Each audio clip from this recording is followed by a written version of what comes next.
Many young believers sometimes get confused on how to order themselves within a relationship leading to marriage.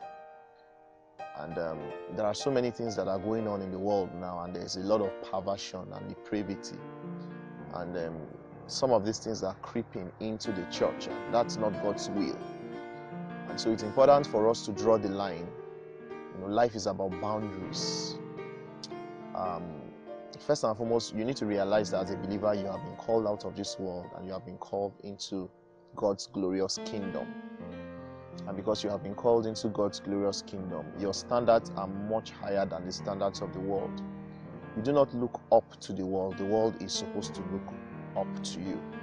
You have a life that the world cannot fathom. You have the life of God within you. You are a child of God. What you have is more, and listen to me, what you have is more valuable than all the wealth in the world put together.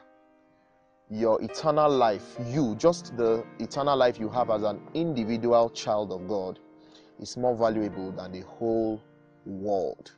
And that is a statement of fact. As time goes on, as we walk into the fullness of God's will, talking about the corporate church, as we experience the resurrection of the dead and we see the fullness of God's will, this will become very clear that your eternal life is more valuable than this whole world that we have right now.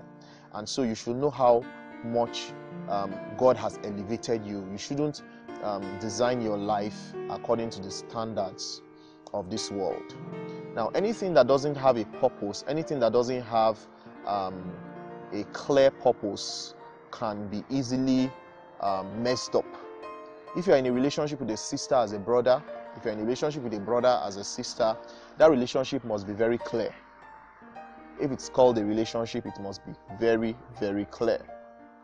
Now, I used to tell my people, I say, you don't have a business telling a lady that you do not intend to marry, that I love you. You know what I'm talking about, that kind of love that married people love each other, or the kind of love that people who want to get married profess to each other.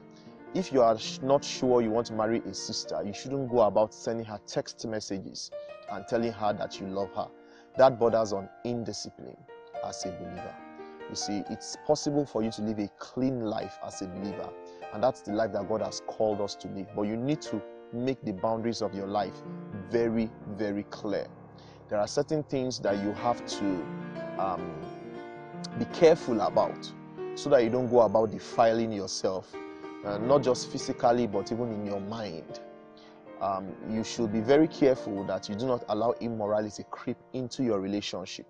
Because if immorality creeps into a relationship, it gives the devil a foothold.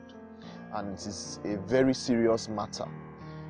Many relationships have not lasted because immorality crept in. In fact, there are some people, I remember I was counseling a lady not too long ago.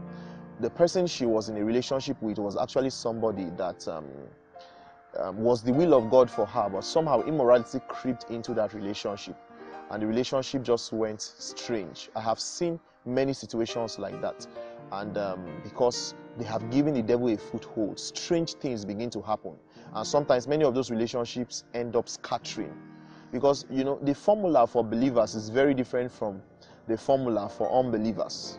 You must be very careful that you do not allow the devil into your life. You have an adversary. The devil does not want you to be happy. And so you don't open your door to the devil by allowing immorality enter